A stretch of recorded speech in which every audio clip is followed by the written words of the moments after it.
Okay, good morning, everybody. Okay, we can take our seats now and get started for the day.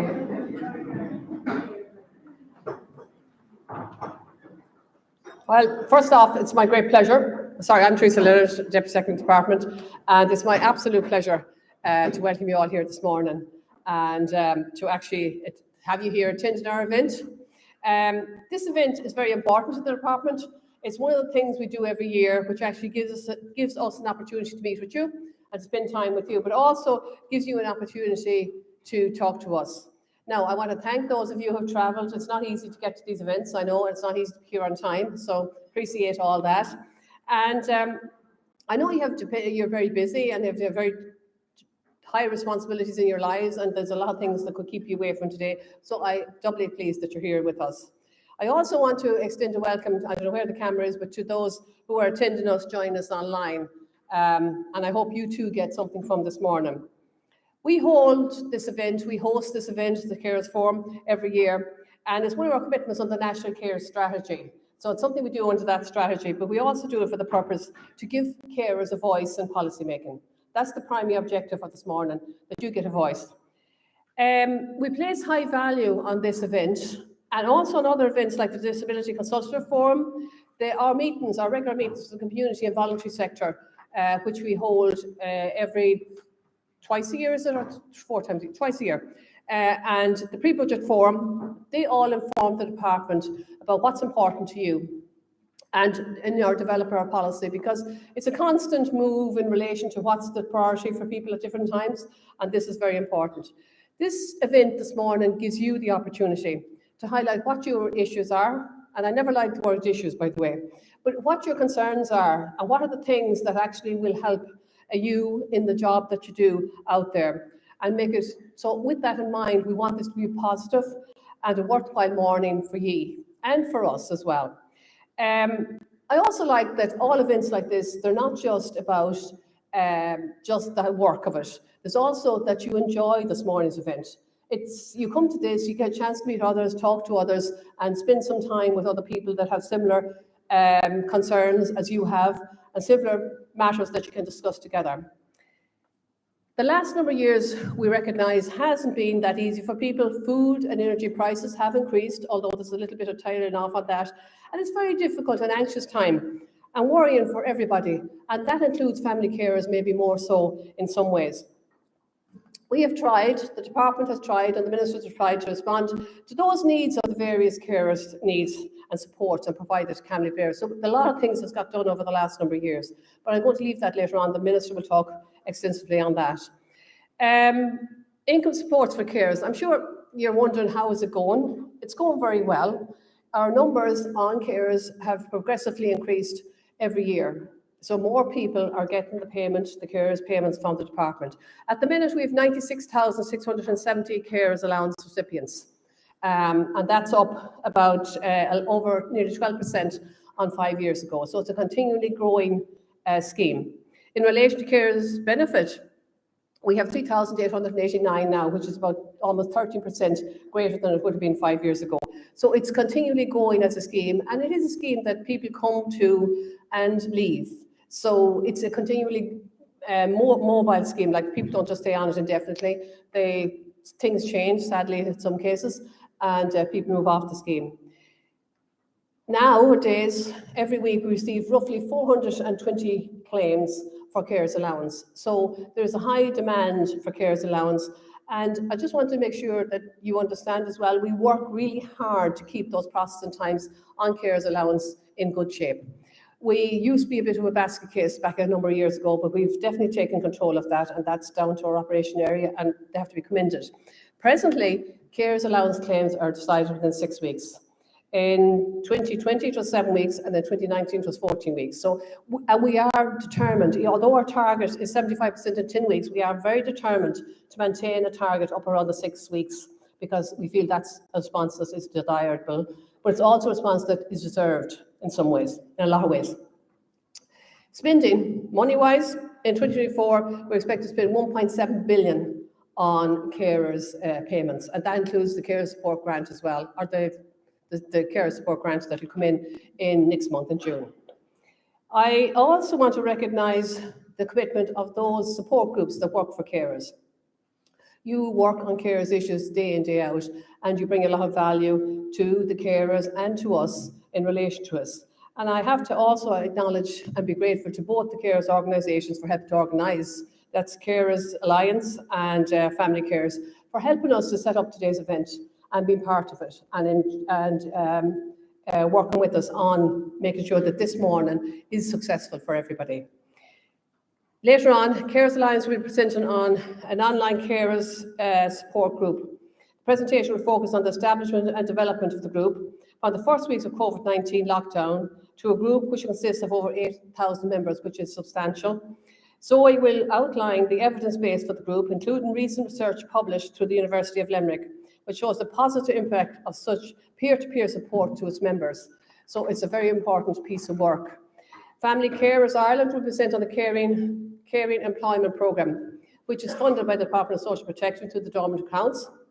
Catherine and Sue will outline the key elements of the Caring Employment Programme, including surveys and focus groups, and the importance of growing the programme. So we'll hear from them. In addition to this, family carers will take the opportunity and at a very important time to tell us what their outline, what their budget 2025 they would like it to look like. So we'll hear that later on in the morning. Over the years, the department has witnessed firsthand the strong relationship and open dialogue. And I personally have actually witnessed the good relationship between the department and caring organisations. It has been successful. It has brought about numerous changes that actually have hopefully helped, and we know they have helped in the whole area of carers. So I look forward that that relationship will be developed and maintained, because it's very, very important for all concerned. And it does progress important issues. I'd also like to acknowledge and thank colleagues from other departments that are here today, because carers income support is not the only support for carers. There's other supports necessary as well. So I want to acknowledge we have members here from the Department of Health, the Department of Children, Equality, Disability, Integration and Youth, the Department of Housing, Local Government and Heritage, the Department of Further and Higher Education, Research, Innovation and Science, and the National Transport Authority and TUSLA. So those people are here in the room today as well, so you get the opportunity to talk with them as well. Finally, I suppose I am pleased, not supposed, that would be a very bad word. I am pleased to say that the Minister for Social Protection will join us later on in the morning, and she will address you all herself. And she's taken her time out to be here. She actually cares as one of her most, I suppose, prominent concerns all through with us. And so she definitely would never miss an event like this. So she's making time this morning. She'll be here later on in the morning to address you all. Now, that's pretty much all I can say to you. It's time now I hand it over to people to do some real work. So it gives me great pleasure now to hand over to Zoe Hughes. Now, Zoe is the Senior Policy and Research Officer, Care Alliance Ireland, and she will present on online family carers support group. Zoe, and technical support will now support Zoe, please. And then I'll introduce Catherine after that and her colleague.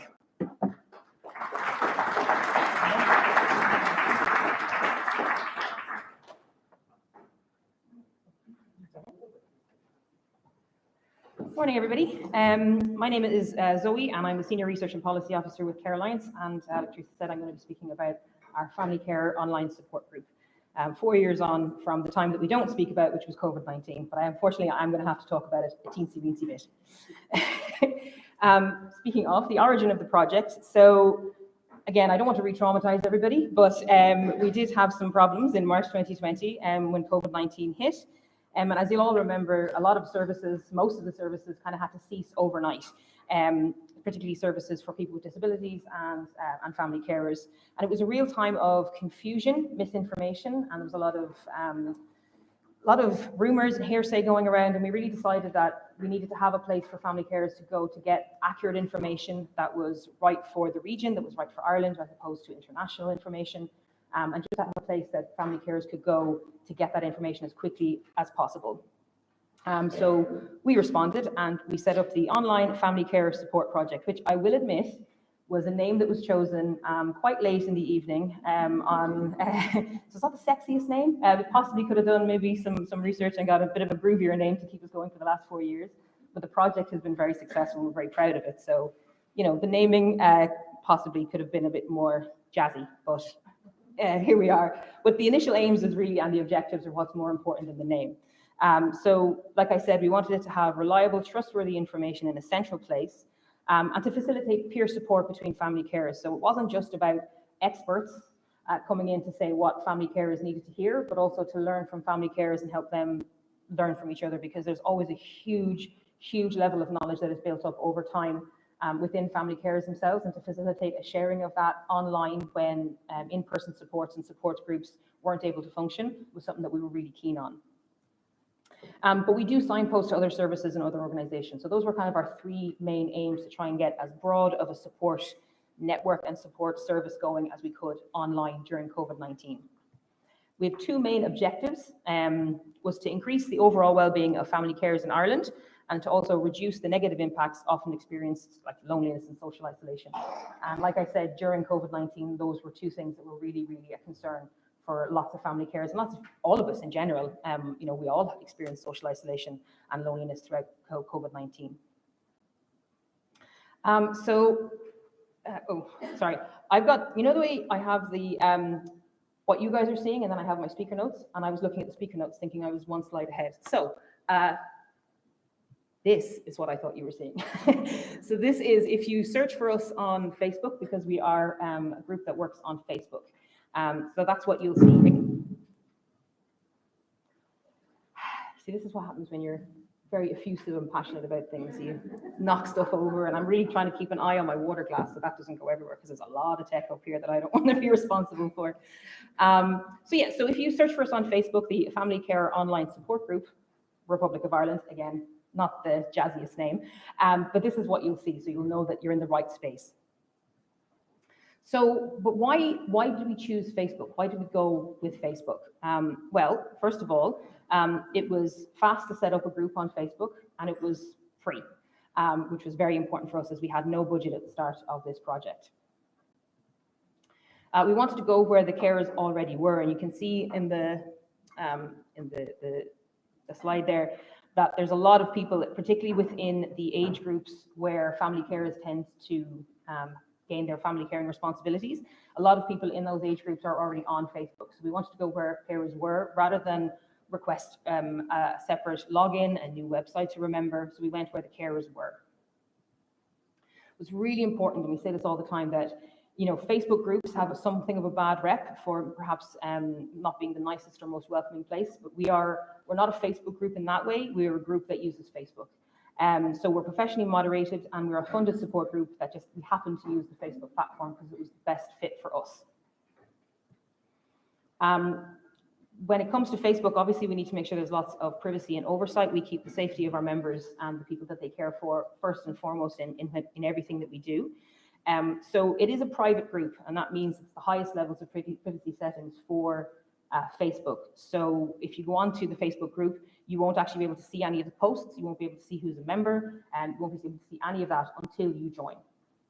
You also can't share any posts outside of the group, so it keeps privacy internally into the group. We do have strict membership criteria, and by that we mean we have some questions that we ask everybody who wants to join. We ask if you're over 18 and based in Ireland. You don't have to be Irish, but you do have to be based in Ireland, because there's a lot of regional and national information that wouldn't make sense to other people from outside of Ireland. We also ask that you respect the rules of the group, that you're generally a nice person, and that you respect the privacy and dignity of the person that you care for as well. And that's very important to us. We facilitate anonymous posting, so if there is something that maybe is a little bit difficult to talk about, that you don't necessarily want people to know that it's you having this difficulty, then there's a facility for anonymous posting, again, to make sure people's privacy and dignity is respected as best as possible. And we do make sure that there's a strict adherence to the group rules. Again, they're not crazy rules. It's generally be a nice person, be respectful, and those are the two main ones, really. So once you're a nice person, you're good to go in the group. And we're really proud of the fact that we have over 8,000 members now, and we really very rarely have to ask anybody to not be a nice person, because they already are. Does that make sense? I think I said that slightly backwards, but I hope you understand what I mean. We do have high levels of moderation. So That means that every post that goes into the group has to be approved by a moderator. And I'll talk a little bit about the volunteers and moderators in a second. So if somebody puts in a post that's asking a question, somebody else in the volunteer team has to say, oh yeah, that actually is fine, we can let that one in. It's very rare that we don't allow them. So it would just have to be that there may be a rule breach, like somebody giving too many personal details about somebody else. And every comment then is read by our moderator team to make sure that it's within the rules as well. And obviously, everything that we do is we make sure that we're GDPR compliant. So here is the kind of how the structure of the group works. We have three main spheres, I suppose, of work that we do. So we have peer support and advice, and that comes from our members and our volunteers. Most of our volunteers are former and current family carers who have come from within the membership of the group. We also have some social workers, policy and research like myself. We have psychologists and wellness experts on our volunteer and moderator team as well, so that they can signpost to the right place.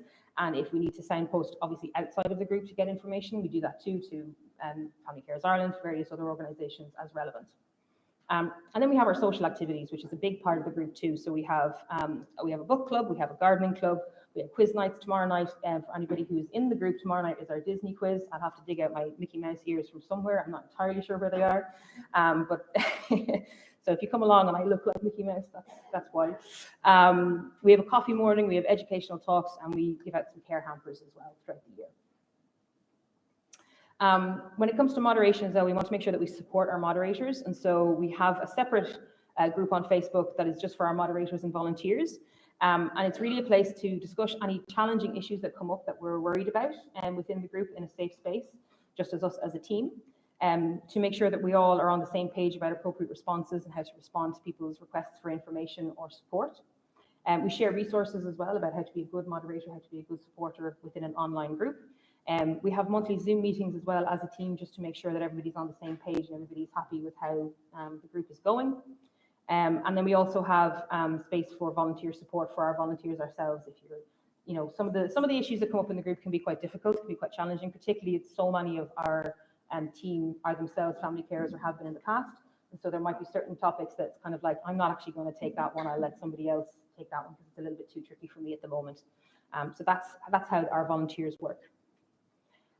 There's some quotes from members here. I'm going to take this opportunity to let you read those while I take a drink. So it's really just about getting some feedback. People find it a really, really positive place. And so I'm going to talk a little bit now about the engagement levels and some of the research as well. So this was last week. I believe we've gone over 8,100 as of this week. We have. I'm getting nods from my colleagues in the corner. So we now have over 8,100 total members in the group. And membership continues to increase around 7. I think it might even be 9 at the latest as well. Yes, I'm getting more nods. Great. I do remember the right numbers. That's super. Speaks well for my memory. And where we're really proud of is that we have a retention rate of 97%. So the majority of people who join the group don't leave the group. They stay in the group. Versus in person, where retention rates can be about 50% for purely practical reasons. We're a place where it's available 24 hours a day, 7 days a week. You don't have to travel. You don't have to find replacement care. You can check in for 5 or 10 minutes when it's convenient for you. You can have the person that you care for in the room with you, particularly at quizzes and all of the social events. That's absolutely fine. So those are some of the kind of the reasons that I think that we have such a high retention rate. Plus, it's a very positive space. And within that, a lot of our members are very engaged, so they're very active. So like 90%, that's really, really high of people who are actually taking part and sharing their knowledge within the group. So here's a little bit of, again, I'm research, so I have to put in some slides about research and bar charts. So we asked our members before COVID-19, were you involved in any face-to-face support groups? And the overwhelming majority said no. And that doesn't mean that face-to-face support groups aren't good. They absolutely are, and they're a really, really important part of support for family carers. But there's a lot of reasons why some family carers mightn't be able to attend those groups. It just might not be for them. They might necessarily be social in that way. They may be neurodivergent, and that could be quite a tricky thing to navigate as well. Again, practical reasons like being in a rural location without something local to them, without having to travel for an hour, finding replacement care. So We always like to say that this is not it's not a replacement for in-person groups. It's a supplement for people who think it would be helpful for them. It's just a different way of doing things. Again, we did a quick survey of our members, and we asked kind of what has your experience been of the group, and you can see there it's very positive. Most people, over 90%, have personally found the group helpful, which is, we're really proud of that we can help in some way. And just thinking about kind of making sure that we keep it as a positive space, we asked, have you personally had or witnessed any negative experiences in the group? And less than 4% said yes. We're working on that 4%, as we always will, to make sure that's down as close to zero as we can possibly get it. But we're also still very, very proud of that. We're really pleased that it's a positive space and not a negative space for family carers. Collaboration is a huge part of what we do. We signpost and refer family carers to other organisations as appropriate. So, for example, when there's a condition-specific query, we might suggest going to the Alzheimer's Society, the Irish Cancer Society, whoever it might be. And then if there's more general queries or a local query, then we'd always send people to Family Carers Ireland who have local groups in their area and more specific information around certain topics of interest to them. We do joint courses and activities. So we've had speakers in from our member organisations within Care Alliance Ireland. We had Tabor Lodge in not too long ago to speak about addiction within family care and caring around addiction. We have lots of different groups that come in. So if there is any group that's here today that would like to collaborate on us and share their information within our membership, please come up to myself, and we'd love to collaborate with you on that. We're always open. So the last couple of minutes, I'm just going to speak a little bit about that research. There's a PhD research project within the University of Limerick that is specifically investigating the impact of online support groups for family carers. It's Rosemary Daines-Carney who is doing that research and has published some of her work. Key questions are, why are online support groups important? What works well? And who uses them? I'm sure these slides will be passed around, so you'll be able to check the link there. It's a full paper that's available. It's open access, so anybody can read it. And it's looking at, in last year, some interviews were carried out with members of our support group. Again, I could probably speak for another 20 minutes on the actual results out of this. I won't subject you all to that, but I will say that the results were overwhelmingly positive.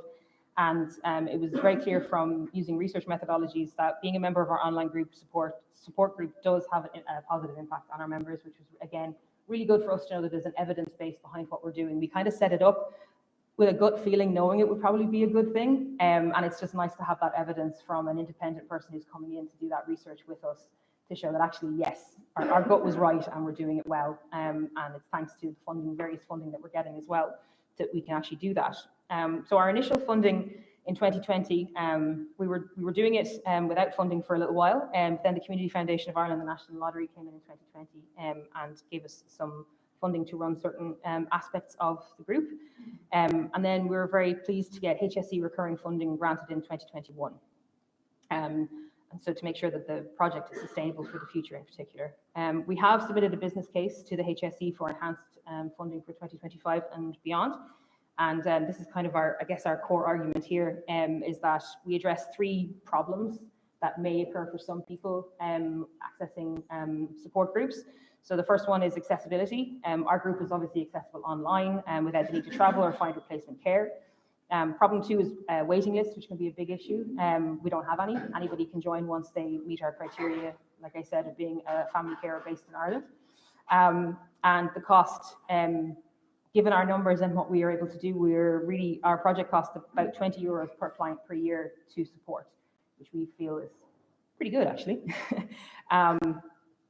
And then the last thing I'd like to speak about just before I finish up is a little bit about, we are very keen in Care Alliance to note that there's an overall shift towards maximizing technology in all sectors, and you can see some examples of them there. And we really want to see and find new ways to utilize technology responsibly to reach and connect with family carers in Ireland. And the key part of it there is using it responsibly and safely, and making sure that we have all those safeguards in place. And so we do have some staff training. We're always training, and we have some staff training doing a micro-credential with Trinity College around digital technologies and human services, which is going really well. And so I'm going to finish there. I hope I didn't run over time too much. If you have any questions, please come to me at any stage of the day. You can find us on Twitter, and there's the actual direct link to the support group for anybody who wants it. And I'm sure these slides will be sent around, so you'll be able to click it directly. So thank you very much.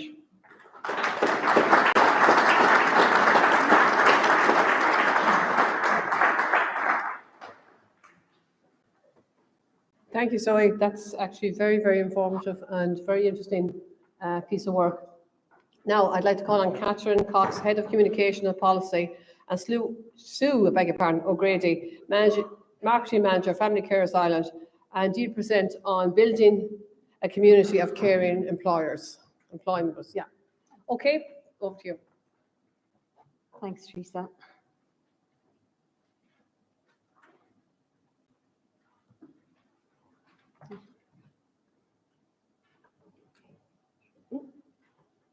Not coming up. There we go. Thanks, Sue. Thanks very much. Hi, everybody. My name is Catherine Cox, Head of Communications with Family Carers Ireland, and Sue, my colleague. We're going to do a double act, so she's going to step up in a few moments and talk as well.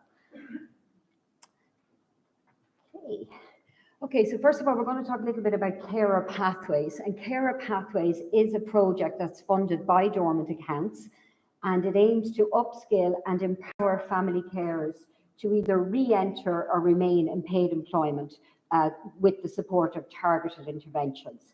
And we all know how important it is for family carers when they can to remain in employment, but sometimes it's a very difficult juggling act as well. The Caring Pathways also strives to future-proof workplaces for family carers by providing targeted programs of support. And in particular, we're going to talk about our Family Carers Ireland's Caring Employers Programme, which is a programme of support to employers to ensure that they recognise and support carers who are in their workforce and keep them. Look, none of us know what's around the corner. A child may be born with a disability or receive a diagnosis in their early years, or a parent or partner may have a life-changing diagnosis or injury. So every day, mums, dads, sisters, brothers, and our colleagues become family carers. So that unknown is there. And whilst nobody can take away those horrendous diagnoses, what we can do is we can support family carers through them. And that's why Family Carers Ireland exists, to try and do exactly that. Caring for a loved one can be extremely rewarding, but we all know it can be really difficult, frightening, and at times really isolating. And it shouldn't be. So we want family carers to know that there is an organisation and organisations out there to support them, to make it a little less of a battle, and to know that you are not alone. And again, that's why Family Carers Ireland exists. So we are the national charity supporting family carers and young carers, and we have a few of them here this morning right across the country. So anybody caring for a child, adult or older person, somebody with mental health difficulties, addiction, our aim, or we believe no one should have to care alone. And again, that's why we exist. So I'm not going to bore you with too many stats other than to say over 500,000 family carers in this country. The breakdown is 61% female and 39% male. So more men coming into the caring role. We have family carers save our state €20 billion every year. So that's the value of what carers do in our community. Over 250,000 family carers are actually juggling paid work with care in the home. And it's a group that we don't think about often enough. The other 250,000 are either full-time, part-time, and we recognise many are full-time 24/7. But we're going to talk a little bit about that 250,000 who are juggling paid care with work. That's just, I suppose, where do we get the 500,000 figure? Census says 299, and that was an increase on the previous census by 53%. However, the household survey estimates 1 in 8 people over the age of 15 are family carers, and based on that, quite often family carers don't self-identify, and that's why we estimate that figure to be far higher. This is a quote from a family carer who was juggling work with care in the home, and she said, "Sean had a terrible night, soiling the bed, crying, lashing out. When he's like this, it's impossible to sleep. I came into work running on 2 hours sleep and obviously worried all day about him. but you go into work mode and you get the job done. And that's what carers do, they get the job done.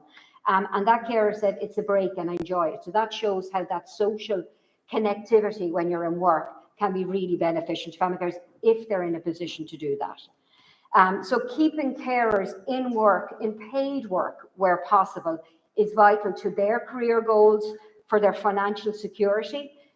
It's vital for our economy, and we know we are struggling to find home care workers and people in the health services. So it's vital to our economy, and I think it's really vital to our society. So we want to keep it as long as we can. And that's why the programme, that Dormant Accounts Fund, is so crucial. So I'm going to hand over to my colleague Sue now, and she's going to talk about the Caring Employers Project, which is funded through the Social Inclusion and Local and Community Development. Good morning, everybody. I'm absolutely delighted today to talk to you about Caring Employers. It's a project I've been working on since I joined in 2018, and I'm really, really passionate about it. I suppose that the funding that Dormant Accounts has given us has enabled us to reach that quite difficult cohort of people. Because we realised, I suppose, when looking at the bigger picture in caring in Ireland, who are the ones that we're not reaching? And we identified that it's those that are working and going home to a caring role. So Caring Employers was born, and it is very much a bespoke programme. It's not an off-the-shelf. We don't do what we do in one company mirroring what we do in another, because every company has a different demographic and a makeup and whatever else. So it's very much a bespoke programme. The reason, I suppose, why it's so important as well is we are in full employment. I'm sure anybody in this room who's done interviews in the past couple of years, you're being interviewed as much as you're interviewing them. So it's not only about what you can bring to the job, but it's about what the company can give you as an employee as well. So it's really important, I suppose, to be attractive to good applicants. This is a figure from Census 2020, their last census, and over 1 million people reported experiencing at least one long-lasting condition. That's 22% of the population. And when you think about all those people, I think it's fair to assume that behind most of those diagnoses is most often a family carer who are supporting that person. We're very much in an ageing population in Ireland. We're all aware of that. It's been talked about for years. So by 2030, most of us 1 in 5 of us will be a family carer by 2030. We want companies to empower the carers that are currently working for them, empower the ones that are maybe coming in. We want them to be empathetic to what their staff, I suppose we're all being told to bring our whole selves to work. That's what diversity and inclusion and is about.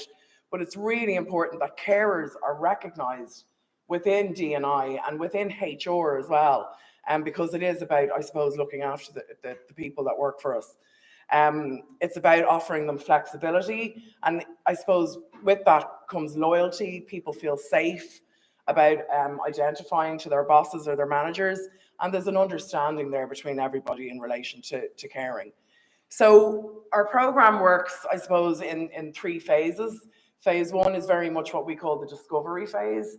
So we do a welcome event. Usually it's online, because I suppose a lot of the companies that we're dealing with at the moment have huge numbers of employees, so they're very much nationwide. We do that event, I suppose, to just get everybody to know who Family Carers Ireland is as a charity, what we do, how we can support them nationally, and then what this programme means to them personally within their own company. So we invite them to do a survey, and then from that survey, we delve into focus groups, and that's where we really get under the hood as to what the real challenges are that people are experiencing. To be honest, the biggest thing is they just need flexibility. Family carers are not asking for you to redesign every policy you have in your business. They just need, I suppose, that bit of understanding and flexibility to make sure that they're managing both roles well. From that focus group session, then we collate all of the information and disseminate it into a report that the company gets. That highlights any screaming issues or any kind of underlying issues that the company might have. And I think I'll give you an example. One company had a day that you could take. It was a life event day. So you could take it if your child was starting school or if you were moving home or whatever else. And actually their family and parental supports were probably in a book about that thick. And a family carer came into the same focus group with a piece of paper and said, that's what I get. I get carers benefit and for carers leave, but I don't want to take carers leave because I can't afford to. So we went back to the company and said, look, this is a bit of an issue. We would recommend you just remarket a life event day and let anybody decide what that life event day is, because that particular person was going out looking at nursing homes for her mum. And she said, I've had to take a day's leave for that, but my colleague got a day off because her little fella started school. So again, really small change, went down a bomb with everybody. And it was a really, I suppose, positive move for them. So I suppose from phases 1 and 2, we go into phase 3, which is the practical piece of the program. And that's basically doing the learnings that we've gotten from the discovery phase. We might find that there's actually a higher number of people looking after an elderly parent or grandparent. So we will, I suppose, tweak our practical talks to more elder care, and the same if it's that we recognize that there's a lot of people looking after children with either intellectual or physical disabilities. But whatever it is, we make sure that we, I suppose, offer a really fair, practical, informative program of events for employees. Where they don't have one specifically in their organization, they can now attend what we launched last year. Is called the Care Talk series. This is open to all of the employees whose companies are members. And I know the last one we did last week had over 100 people in attendance, which is really, really positive. And it's always a really engaging event as well. We do one-to-one carer clinics.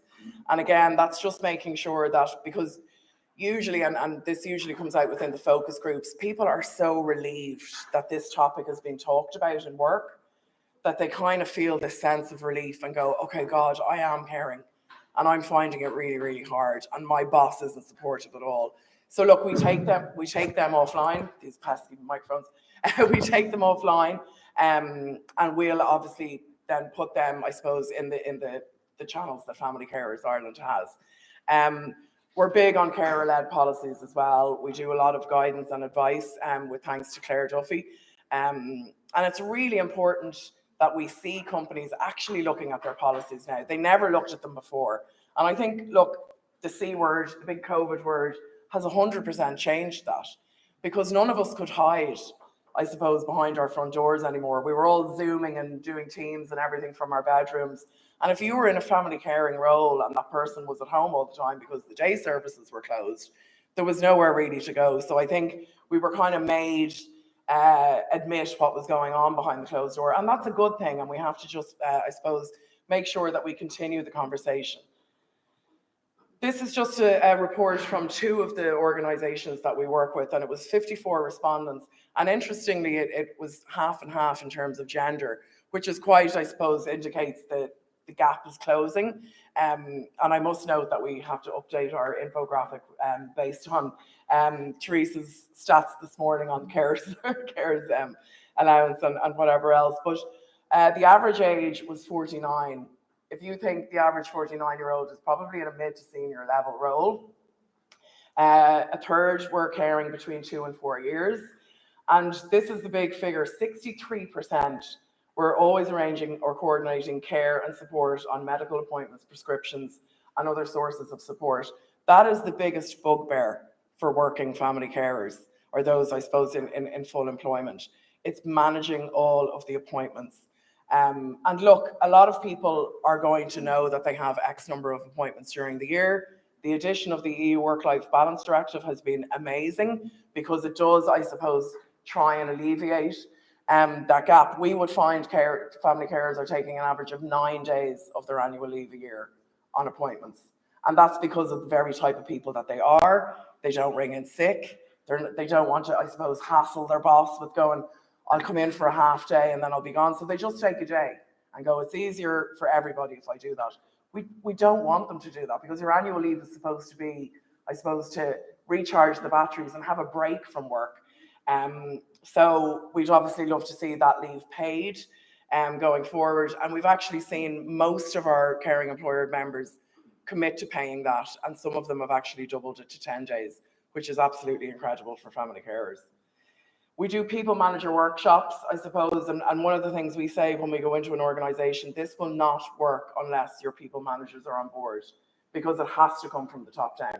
If I don't feel comfortable approaching my manager about something really private and personal, I'm going to keep the lid on it and I'm going to keep struggling. So we want to make it safe. The people manager workshop is literally just, I suppose, educating about family caring, because unless you are in a family caring role, you probably, you've no, I suppose, direct interest. And a lot of people think carers are home care workers. So it's important that we go in and we educate from the very start.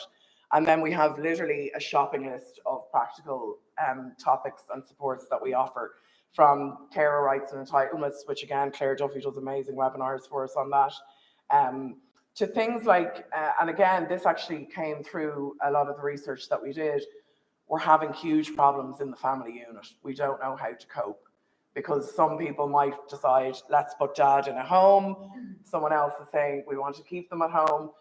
So we actually approached someone that we work with. Her name is Clodagh McCumasky, and she's amazing. And she, I suppose, developed positive communications within the family care, within the family unit for us. And that has been going down really, really well as well. So we're learning all the time from the employees that we're supporting. We're always asking them, what can we do better? What do you need more of? And then we go off and I suppose we create that. The benefits are, I suppose, they're so far. And again, if we're looking at an average age of 49, you don't want someone, I suppose, if somebody has to decide between work and caring, and when it comes to a position where they can't juggle both anymore, they're going to obviously leave their role. That's a senior manager position. They're obviously losing a really good salary. The company, the brain drain, replacing them, the cost of replacing somebody. So it very much saves on your bottom line. But this is about carving a long-term cultural strategy into your businesses and your organizations. If I stood here 15 years ago and mentioned mental health or diversity inclusion, you'd be looking at me with 10 heads. Now it's okay to go in and say, I don't feel well, my mental health isn't good, or whatever it is. We want caring to be as prominent in companies as mental health is. Because actually, if you look at all of the pillars that organizations use for diversity and inclusion, carers fall into every one. So it's really important to change things and make it safe to do so. And creating carer pillars, a lot of the time carers are folded into parent and carer or family and carer networks. They should have their own identity and they should have their own voice, because they have very different challenges than, I suppose, parents with healthy children. So this is our journey, and sorry, that 2020 should be 2020, 2021, but we launched in 2019. We had over 50 of Ireland's biggest employers in a room, and walking out the door, we had Bank of Ireland and Irish Life sign up straight away. They were like, this is exactly what we need. And from there, we were going great guns. I think we thought we were about to take over the world in February 2020. We had all these fabulous queries and pitches and whatever else, and then the dreaded day arrived. Look, I actually think COVID has been quite positive in terms of lifting the lid on family caring, because as I said, you couldn't hide from it when you were at home. So it made companies stop and think, because people had to admit that they were carers as well. And they were like, oh, we don't really do anything for them. And we were coming in and offering this amazing program. So although growth was a little bit stunted, we were doing an awful lot of, I suppose, one-off talks with companies who were trying to, I suppose, get their bearings on how they were really going to make change. So 2022 and last year have been great years for us for recruitment. We've now got AIB and Bank of Ireland. We've got Lidl, make sure I say their name correctly. We have Cyro, who are a smaller company. So this ranges, I suppose, from the SME to the guys like Irish Rail, who have over 11,000 employees working for them. So it fits everybody. And actually, it's really important for small companies to look at this, because even if one person is out a lot or leaves you, you're in, I suppose, a bit more of a pickle than somebody bigger. So we have been going great guns in terms of impact. Combined, there's over 35,000 employees in the 10 that we work with. We've 4 pending contracts. for more big companies as well. So it's really gaining momentum, and it has taken us a little while to kind of get into the flow. A little bit of a pandemic, I suppose, scuppered our plans somewhat. But look, we've used it as an opportunity, and we're banging down the doors of nearly every organisation anyway. Deeper are a member as well, so any government agencies, talk to me after and sign up, I'll give you a good deal. And look, the future is so bright for caring employers, but it is unfortunately dependent on funding as well. So we really, really hope that we do, I suppose, get more funding to keep this going, because we're fully in the swing of it now and we want to keep going. There's a snapshot of some of our companies. And look, we are only getting started. We'd love to put a full-time project manager in, because it's a really, really busy role. A caring employers officer, we currently have 2 family carers in that role. They job share 18.5 hours a week. We're on track to recruit 10 companies per year. Retaining our current members is really important, because we don't want to go in and say, hey, we're here for a year and then leave. It's really important that we, I suppose, maintain that relationship with them. And to date, we haven't had any fall-offs. Bank of Ireland and Irish Life from year 1 are going into year 4 with us now, which is great. We are looking at an accreditation, because we think it will be a lot more attractive to companies. Organizations love logos at the end of their emails, making them look fabulous. So we really want to, I suppose, do something that's worthwhile and valuable. And as I said, funding is key to that. So I'm now going to pass you back to Catherine, who's going to just bring you through our budget priorities and election priorities. Thanks a million. Thanks, Sue. Thanks, Sue. And I'm going to be really quick, because I know we're over time. So I just want 2,000 who don't have that opportunity, many providing full-time care for loved ones. And that's why we have, again, as we do every single year, and Claire Duffy writes these up, we have our budget priorities, particularly today looking at the Department of Social Protection. Look, the biggest one is get rid of the means for the carers allowance. We've been shouting about that. We often say if that happened, we'd hang up our boots. But look, we want to see the abolition of the means test for carers allowance. We believe it's unfair, unjust, and it pushes so many carers out of that loop. And it's, as you know, it's not just based on the carer's income, it's based on the income of the household. So we want to see that happen over the next 3 years, but in the upcoming budget, we do need to see the adequacy of the payment up to an increase. And I would like to acknowledge Minister Humphreys, who has done more in the last 3 years than has been done in the last 20 years, probably in terms of increasing that and looking at ways of supporting family carers, and to say thanks to Teresa and the team as well. Without you, we wouldn't be able to engage so positively. So thank you. So there's lots of other things in our pre-budget submission.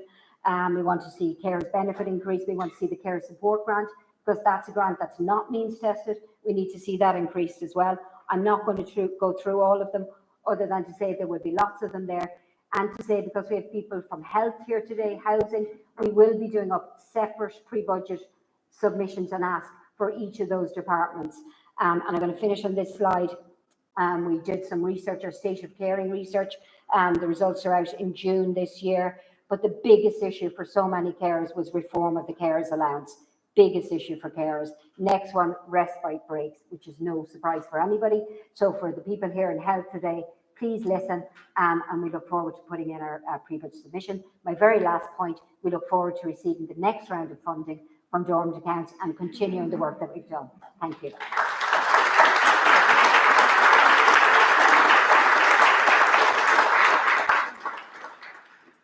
Thank you both very much. Thanks to both our presenters and for a very interesting presentation, actually, and very well received presentation. Apparently it's doing very well for you, so best of luck with that. Now it's 5 to 11. It's supposed to be 20 to 11, by the way, just so you know. So we've lost a couple of minutes. So right, 20 past 11, if you come back here, and you will be allocated to your groups, right? And you'll be showed your rooms. Somebody will lead you to different rooms. One group will be here, and there'll be 3 out in the corridor in different rooms. So we'll get on with our workshops immediately after. So 20 past 11 on the dot, if you don't mind. Have your chats, but try and get back, because we want to make the morning last.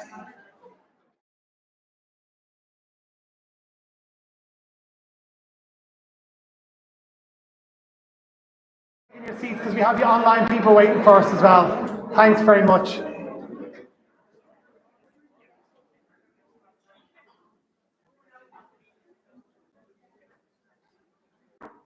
So actually, I'm going to call people up rather than do it around the room, because for the online it's worked better. Thanks very much, everybody. For those of you who don't know me, I'm Roland Hessian from the department. I'm the head of policy.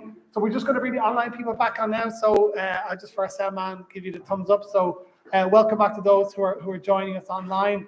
And thank you, everybody, for your participation in the group. It's always a very rich source of insight for us in the department here. And thank you very much for your openness. I know a lot of personal stories are shared in the rooms. So thank you very much for that. It's not an easy thing to do in front of a group of people you haven't met before. We have to finish the feedback session by 20 to 12. We have the minister coming in, so we have 20 minutes to cover a lot of ground. Just to assure you, everything, we took notes throughout the session, so it all goes back into the overall feedback. So if your point is not covered in this bit, it doesn't mean that it's lost. So this is just a highlight. So the first feedback session, I'll invite Antoinette up to talk about Department of Social Protection information, operational policy issues, including income support and life after caring. Antoinette, 3 of your finest minutes, please. Well, I'm known for being succinct, so this is easy enough for me. But as Ronan said, everything has been taken note of and will be written up. Sinead took great notes for us. So just to very quickly cover the 3 points. Obviously, as is no surprise to anybody, that the means test is one of the key points. The fact that the carer themselves isn't really being recognised because they're financially dependent on the other person in the household when their means is being reviewed. The actual reviews of payments in claims that are in payment is also proves difficult for people, and to the point where it becomes almost degrading. So there was a point made that we need to move carers allowance away from being a social assistance payment to become a participation income. The second main point was in relation to the payment adequacy, and particularly in relation to the fact that it doesn't meet the criteria for fuel allowance, the cost of caring and all the unseen challenges, the cost of caring and the cost of disabilities, so specialised equipment, specialised clothing, specialised vehicles, all of those extra costs that that's a key point for future reference. And then the third point was in relation to acknowledging the levels of care that people require and that people give. One example that was given is where a person has such complex and severe needs that they actually need 2 carers, but only one can qualify for a carer's allowance. And to look at carers allowance in relation to being person-centred and the specific details of the person's requirements and the carer's requirements and their household. Okay. Thanks very much, Antoinette. I sat in on that discussion myself, and a lot of very persuasive and strong points being raised. The next group, the breakout session, was around carer health and well-being, access to health and social care support and services, and I'd like to invite Brian up to speak to that. Thanks, Brian. Yeah, thank you all. I suppose so our 3 priorities. The first priority was in the area of equity of access and in trying to eliminate the postcode lottery. It was the point was made by multiple people in the room about the different services that are available and how the quality of the care that you receive can at times depend on where it is that you're living, and also in terms of the type of illness or that the person you're providing care for has, and that we really need to be providing improved equity of access across the country. Another point raised was to address waiting lists, and that the severe waiting times that some people were facing in several cases over 5 or 6 years for access to services. And this has led some people to engage with services privately and to pay out of pocket for those services. And this linked as well to the broader problems of lack of capacity within the sector. And then the third point was a bit more muddled, but we hope it was around really the idea of embedding the carer's voice not only within policy, but also within the patient journey as well. And linked to that as well is the question of or issue of respite. that respite should really reflect the needs not only of the carer, but also of the cared for person, and that how we need to be creative in how we actually deliver it. Thank you. Thanks very much, Brian. The next subject, I know there was a lot of interest in this issue around housing supports and transport for older people and people with disabilities. So I'd like to invite Bláthín up to get the feedback from that group, please. Thanks, Bláthín. Thank you. So three main areas really, I suppose, to do with transport. There will be the services, more coverage of service, but also a focus from the group on the infrastructure that's available, the buses, the bus stops, and further improvements to accessibility. For example of the amount of wheelchair spaces on a normal city bus where there's one, but a wheelchair user gets on the bus and there's someone already there. And also just knowing, the small things of if someone is partially sighted, that if someone gets up for them, the use of apps and even at bus stops, making life just easier to access transport as well as the services. Just the main one that came from the group is really kind of almost a support when people are looking to do some works to a house, to access services, to get the free travel pass. Are they entitled to an allowance? And almost like a liaison person or a support when people are busy being a carer at home and needing to do works to a house, and getting the support that's available to tell them what they need to do and how they need to do it, and not almost be bombarded with forms and trying to get the job done, as well as being the carer as well. And then of course the word funding came up, as it always done. More money for everything. If we could all have it, it'd be great. But definitely getting works done to houses came up as an example, looking for grants and that. And of course the cost of living and the cost of doing any building works is just going up and up and all the time. So funding will always be that matter on the table, I'm afraid, for all of the groups in the room. Thank you.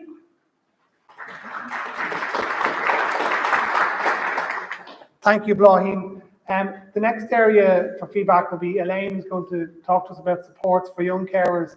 And just, I suppose this is a good example of an issue. I think it was the Carers Forum in 2018 or 19, one of the pre-COVID ones, where we realized from the feedback that we weren't focusing enough on young carers, because particularly the payments tend to be, talking about people who were over 18, and there were a lot of people who we weren't picking up. So since then, we've focused on that more as a team, and we've put in place dormant accounts funding for specific projects for young carers. So it's just an example, I think, of a topic that's come from a Carers Forum, and that's kind of been more and more mainstreamed. So I'll just hand over to you, Elaine, just to give your insight, give you waiting. Thanks. Thank you. So I suppose we spoke, and the young carers gave some great contributions about the kind of general lack of awareness, the lack of support in schools and colleges, and kind of having to find out a lot of things on your own without the help. So the priorities were for a national awareness campaign on young carers, which would include like a public forum so young carers could come together and have more information. Permanent annual regular funding for young care projects around the country. As you mentioned, there are bits and pieces of funding, or like Healthy Ireland funding, different bits and pieces, but we need something permanent, annual and regular that would be included in all youth services around the country. And then maybe some sub-payments for siblings, or an allowance for young carers under the age of 18 that isn't dependent on the cared for person, signing off on it, because I suppose often that can really impact people where they're caring for somebody with a mental health issue or an addiction issue, and they're really locked out of being eligible for a carer's payment in that respect.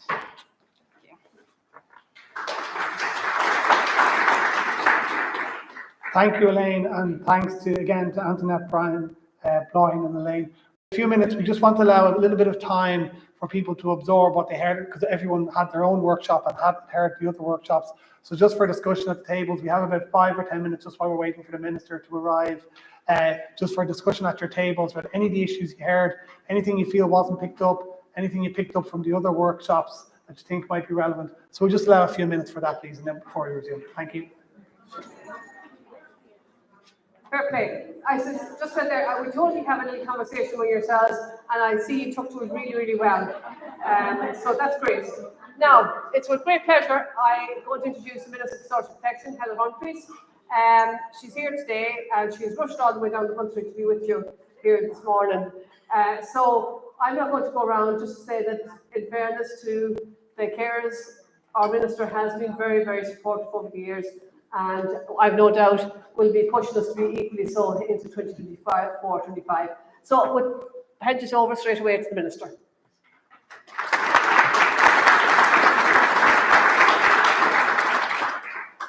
Good afternoon, and thank you very much, Teresa, and good afternoon to everybody here, and it's great to see so many of you at the annual Carers Forum.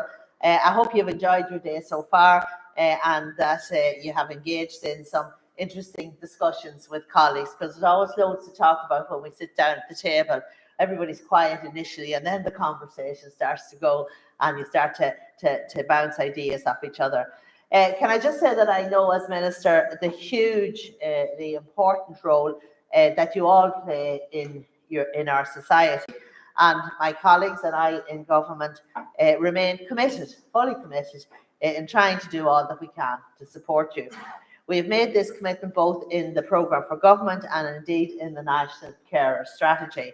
And for my part as Minister, I have always listened to our carers and done my very best to try and support you. And it was by listening to you that I was able to introduce a number of significant improvements within the social welfare system, and I do intend to go further.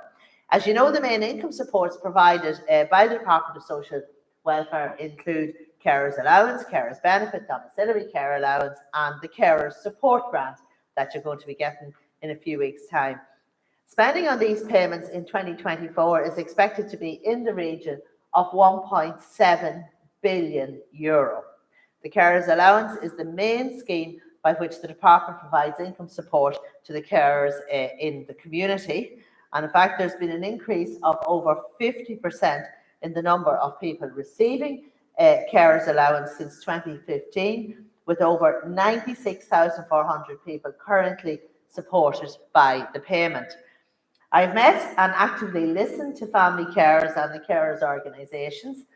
Many of the issues affecting family carers that were raised with me directly have fed into the budget discussions and indeed decisions. And it was the very first budget in the Department of Social Protection that I increased the Carer Support Grant to €1,850, and that's the highest ever level. And that payment will be made to all carers next month. In acknowledging the financial burden that the families of sick children face, a number of changes have been made to the domiciliary care allowance payment over the last 3 years. The period during which domiciliary care allowance can be paid for children in hospital was extended from 3 to 6 months. And with effect from last year, domiciliary care allowance is available for babies who remain in the acute hospital after birth for a period of 6 months. And we had some very sad cases, and I'm glad that we were able to make those changes, because what we're about here is to help people and support them when they need it. And only last week I signed legislation to extend this period further to 18 months. That last change impacts a small group of people, but for the families concerned, I do know that it means a great deal to them. Some of the positive measures we introduced in the last budget include a €12 increase in the weekly carers allowance and carers benefit payments. Weekly carers payments have been increased by €29 in the last 3 years.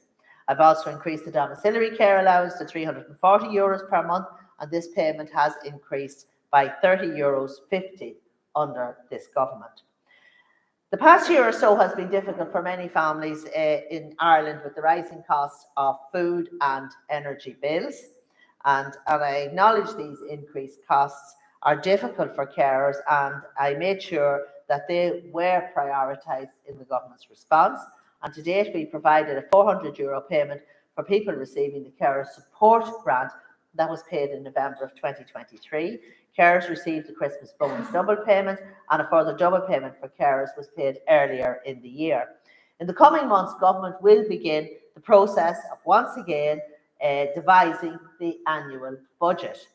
And while there are a lot of competing demands across government at budget time, I think we have made very good progress for carers in recent years. But I can assure you here today that I will once again advocate strongly on your behalf in the context of the upcoming budget. The carers allowance means test, of course, is an issue which carers have raised consistently over the years, and I know it has been raised again here this morning. As part of Budget 2022, I have to say I was the first minister in 14 years to make changes to the carers allowance means test.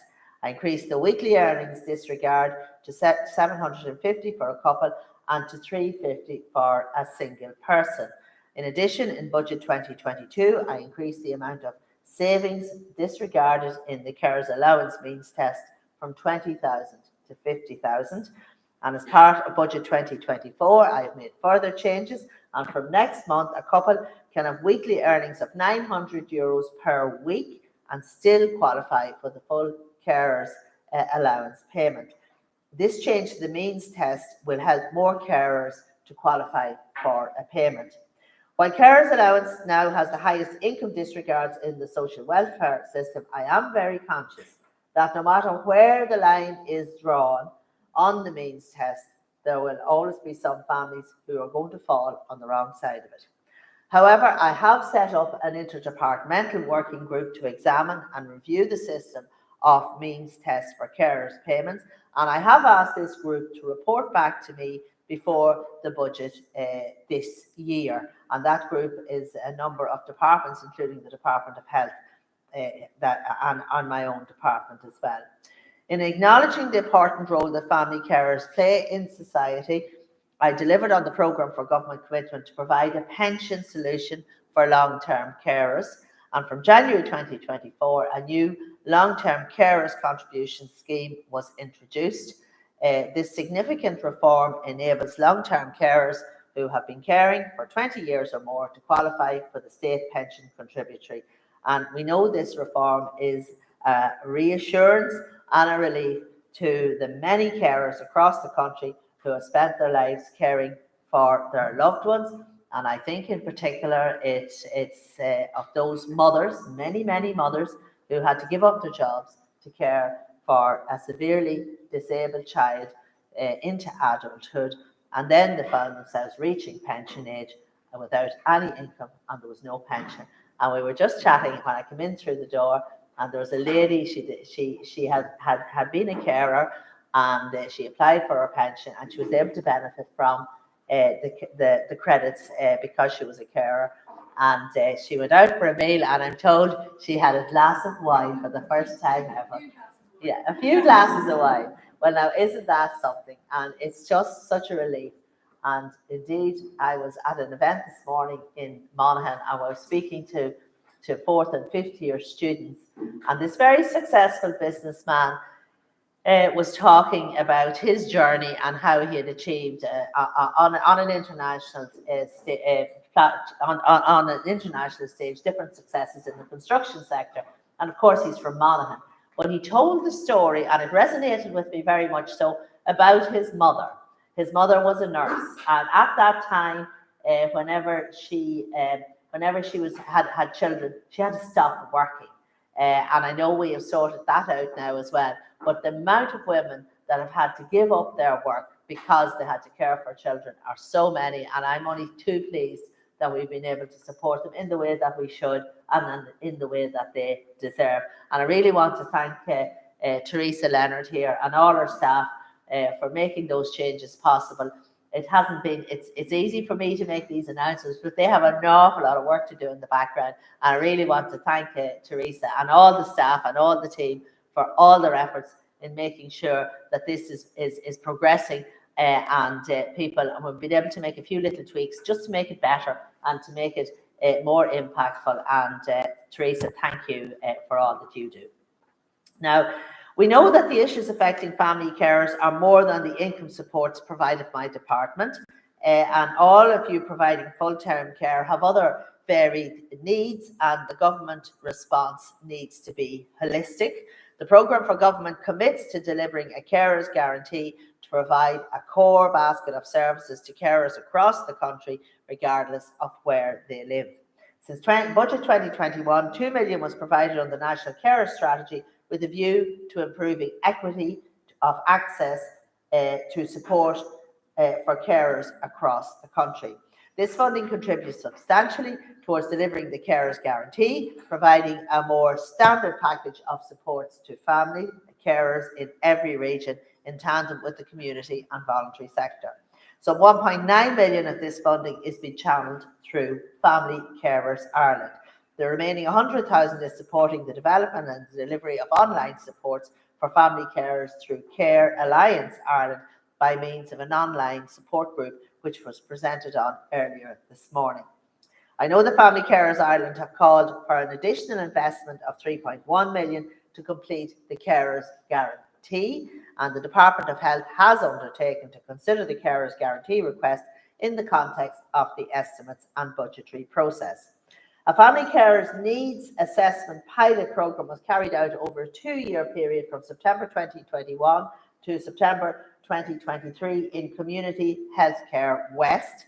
Dormant accounts funding was used to test the implementation of the programme across various care groups, including carers of people with dementia, older people, physical and sensory disability, and intellectual disability and mental health.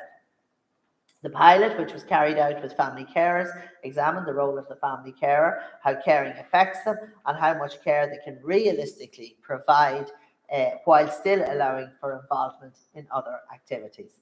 The Inter-RAFE Family Carers Needs Assessment identified the types of support family carers need to support them in their caring role and seeing how these can be met.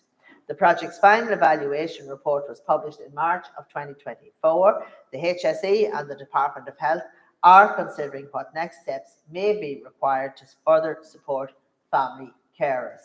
So today's event brings together officials from government departments, representatives from carers organisations and family carers.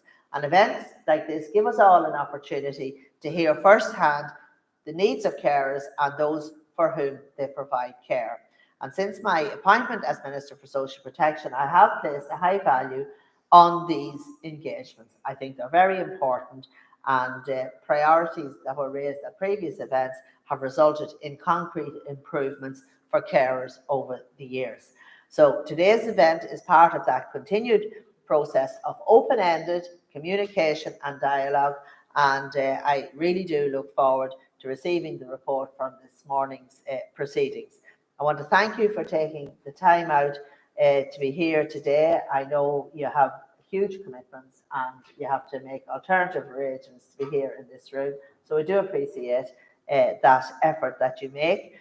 And I also want to recognise the huge contribution that each and every one of you make as carers to our society, and the government is committed to further enhancing the supports that are available to you. So thank you again, and enjoy the rest of the sessions today. Go Míle maith agaibh go léir.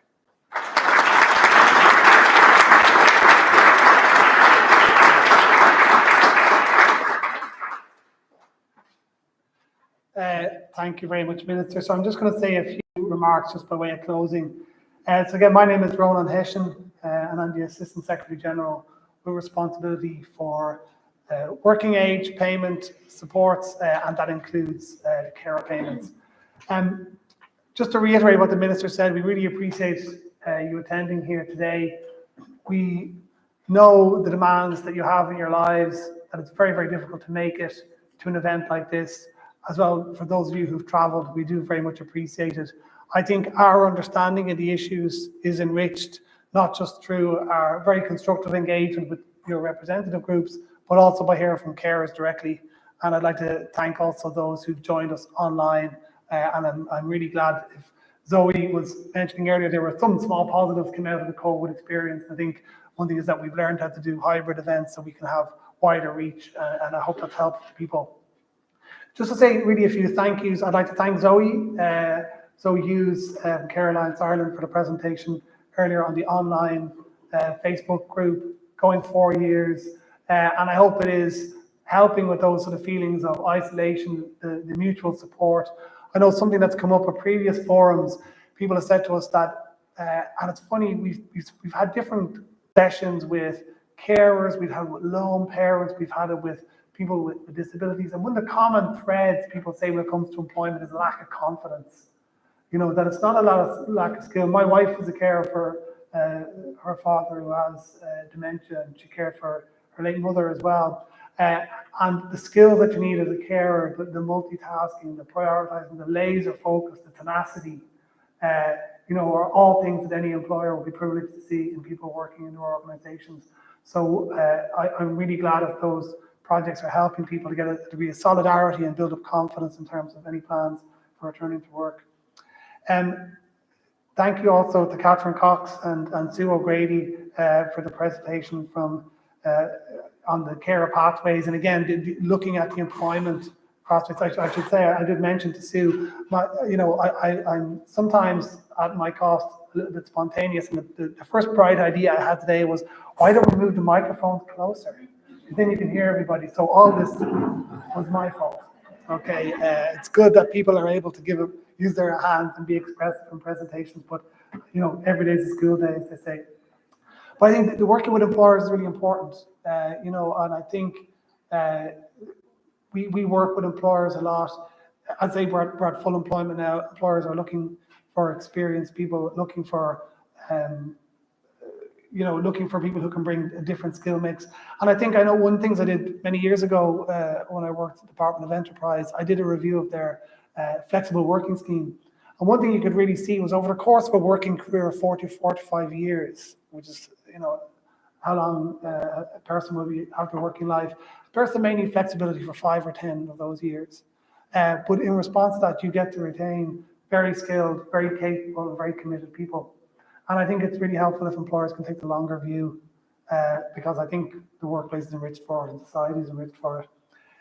I'd like to thank a number of our colleagues from other departments and agencies who joined us today. The Department of Health, the Department of Children, Equality, Disability, Integration and Youth, the Department of Housing, Local Government and Heritage, the Department of Further and Higher Education, Research, Innovation and Science, National Transport Authority, TUSLA, the Department of Transport. Minister, I don't know if you'll be in the next government. I suppose we'll find out, but if you can rationalise government department names, that would be great. We get them, so we can all remember. But I know, again, something that came out of earlier previous forums was that government departments need to work together and speak together. And that Cara said to us, it'd be good if as many departments with responsibility in this area can come to this day.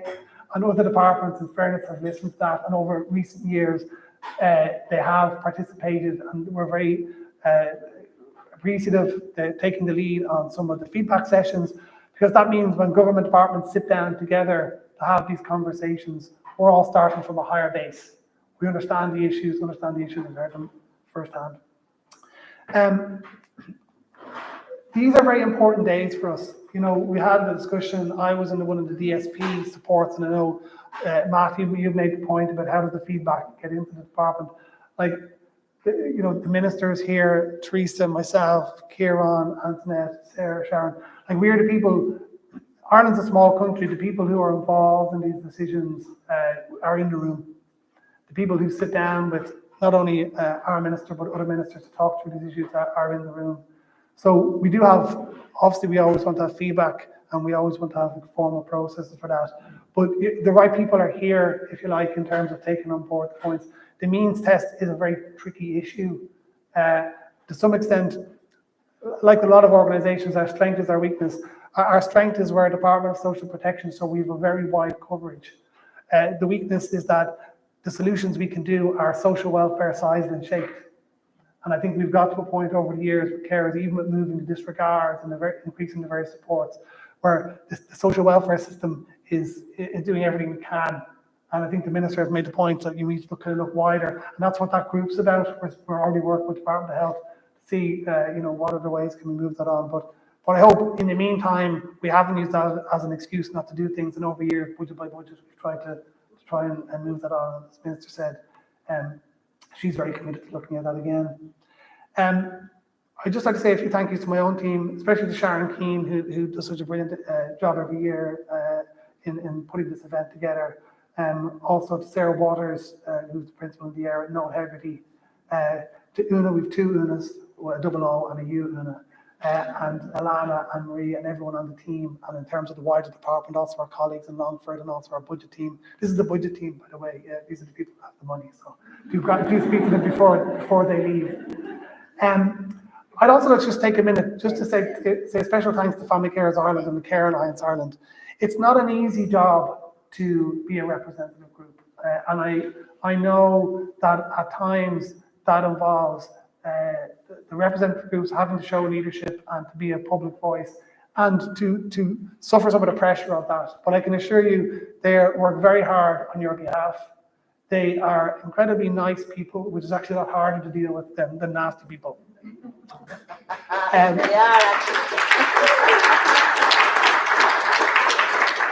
But they do make their case persuasively and with energy on your behalf.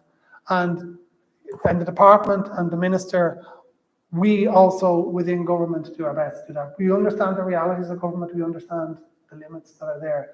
But just to say that we do appreciate the very constructive engagement, the focused prioritization of issues that makes the conversation much more targeted. And that's one of the reasons we've been able to do so much in the last few budgets. I'd like to thank Chartered Accountants Ireland and our sound man. I'm sorry, I don't remember your name, but Kevin, is it? Garrett. Kevin would also suit you, Garrett, but thanks very much for all your help. We've been here a couple of years and we've always been very well looked after. Thanks again to those who joined us online. There are some sandwiches, tea and coffee, so do feel free to, if you have time to do it, to have a quick bite to eat and to catch up with friends you haven't seen. And thanks again for all your participation today.